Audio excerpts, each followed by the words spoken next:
Hello friends, আপনারা দেখছেন MT rooftop garden. আমি মহিত তালুকদার এসে আপনাদের সাথে টিউলিপ ফুল, খুবই সুন্দর একটি ফুল দেখতে পাচ্ছেন। এর আগে আমি আমার কয়েকটি ভিডিওতে আমি দেখিয়েছিলাম টিউলিপ ফুলের ভাল্ব সঠিকভাবে বসানো এবং তার পরিচর্যা করা, এবং সেই ভাল্বকে স্টোর করে রাখার ভিডিও আমি কিন্তু আপনাদের সাথে শেয়ার করেছিলাম। যে দেখতে পাচ্ছেন খুব সুন্দরই ফুল ফুটেছে টিউলিপ। শীতকালে ছাদ বাগানের একটি অন্যতম আকর্ষণ হলো ছাদ বাগানে ফুল গাছ, গাছে যখন খুব সুন্দর ফুল ফোটে শীতকালে, তখন কিন্তু দেখতে খুবই ভালো লাগে। দেখতে পাচ্ছেন এই টিউলিপের কালারটি কিন্তু দারুণ।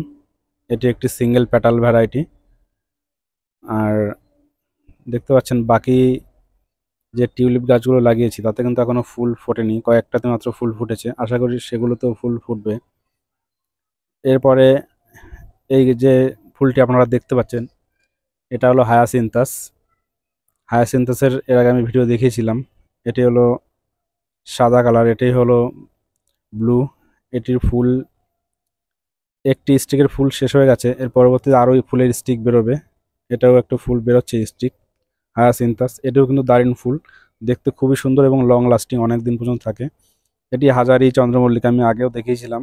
ছোট ছোট, একদম ছোট ছোট হয় কিন্তু প্রচুর পরিমাণে হয়। এর বিশেষত্ব হলো প্রচুর পরিমাণে ফুল ফোটে হাজারি চন্দ্রমল্লিকা। এই ফুলটি দেখতে পাচ্ছেন কসমস। কসমসের 3-4টে কালার আমার কাছে আছে। কসমস আমি বলেছিলাম শীতের সময়ও আপনারা লাগাতে পারেন, গরমের সময়ও লাগাতে পারেন। কসমস কিন্তু শীতেও ফোটে, গরমকালেও কিন্তু বীজ থেকে চারা তৈরি করা যায়, শীতকালেও চারা তৈরি করা যায়। জারবেরা, খুব সুন্দর দেখতে পাচ্ছেন কালারটি জারবেরার, এবং গাছটি খুব হেলদি। আর অনবরত কিন্তু ফুলের স্টিক বেরিয়ে যাচ্ছে। জারবেরা যে গাছটি আমি এর আগে ভিডিওতে দেখিয়েছিলাম, যে আমি একটি টিস্যু কালচারের জারবেরা লাগিয়েছিলাম। এটি একটি টিস্যু কালচারের হাইব্রিড ভ্যারাইটি। দেশি ভ্যারাইটি যেটা আপনারা লাগাবেন তাতে কিন্তু ভালো ফুল হবে না। এটা দেশি ভ্যারাইটি, দেখতে পাচ্ছেন গাছটা হেলদি না এবং ফুলের কিন্তু কোয়ালিটি অতটা ভালো না। এই যে এই ফুলটা দেখতে পাচ্ছেন, এটি কিন্তু দারুণ একটি ফুল, খুবই সুন্দর, হালকা সাদার ভিতরে ব্লু কালার, খুবই সুন্দর দেখতে। আপনারা যদি জানেন যে এই ফুলটির নাম কি, তাহলে কিন্তু কমেন্ট করে অবশ্যই আমাকে জানাবেন। এই ফুলটি কিন্তু প্রচুর পরিমাণে হয় এবং দেখতে কিন্তু ফুলটি খুবই সুন্দর এবং অনেক দিন পর্যন্ত থাকে। সাদার ভিতরে ব্লু কালার, খুবই আকর্ষণীয় ফুল। এটা হলো যা আমি দেখিয়েছিলাম হাজারি চন্দ্রমল্লিকা, হলুদ কালারের এটি। এই ফুলটির নাম যদি আপনারা জেনে থাকেন তাহলে আমাকে অবশ্যই কমেন্ট করে জানাবেন। এর নামটি কিন্তু আমার এই মুহূর্তে জানা নেই। কসমাস কিন্তু প্রচুর পরিমাণে ফুল ফুটেছে আমার ছাদ বাগানে।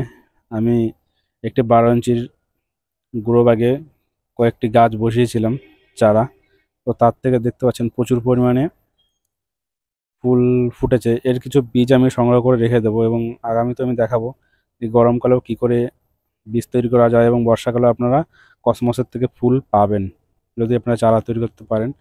এটি ক্যালান্ডুলা। ক্যালান্ডুলা গাছটিও আপনারা চাইলে লাগাতে পারেন, অনেক দিন পর্যন্ত এই গাছে ফুল হয়। মার্চ এপ্রিল মাস পর্যন্ত কিন্তু এই গাছে আপনারা ফুল দেখতে পাবেন ক্যালান্ডুলাতে, খুবই সুন্দর। এবং এর কয়েকটি কালার আছে, আমার কাছে আপাতত ক্যালেন্ডুলার হলুদ কালারের ফুলটি আছে। ক্যালেন্ডুলা একটি হার্বালও বলা যায়, অনেক গুণাগুণ আছে এর, ঔষধি গুণাগুণ ক্যালেন্ডুলা, এবং অ্যাস্টারও তাই। অ্যাস্টার গাছও আমি বসিয়েছিলাম, আমার কাছে 2টো অ্যাস্টার কালারের ফুল আছে। এই যে ফুলটি আপনারা দেখতে পাচ্ছেন এটি হলো অ্যাস্টার, এটাও কিন্তু একটি ঔষধি এর গুণাগুণ আছে। অ্যাস্টার ফুলের টি আমরা সবাই জানি, অ্যাস্টার ফুলের টি হয়। এটাও একটি খুব সুন্দর ফুল আপনারা দেখতে পাচ্ছেন।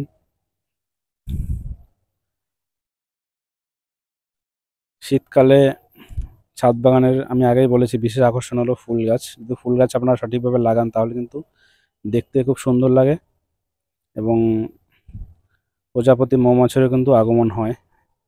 এটি হলো আমার লিলিয়াম বা এশিয়াটিক লিলি যেটা আমরা বলি, খুবই হেলদি গাছটি দেখতে পাচ্ছেন, এবং গাছে কুড়ি চলে এসছে, ফুলের কুড়ি এখনো পর্যন্ত ফুল ফোটেনি। ফুল ফুটলে সেই ভিডিও আমি শেয়ার করব।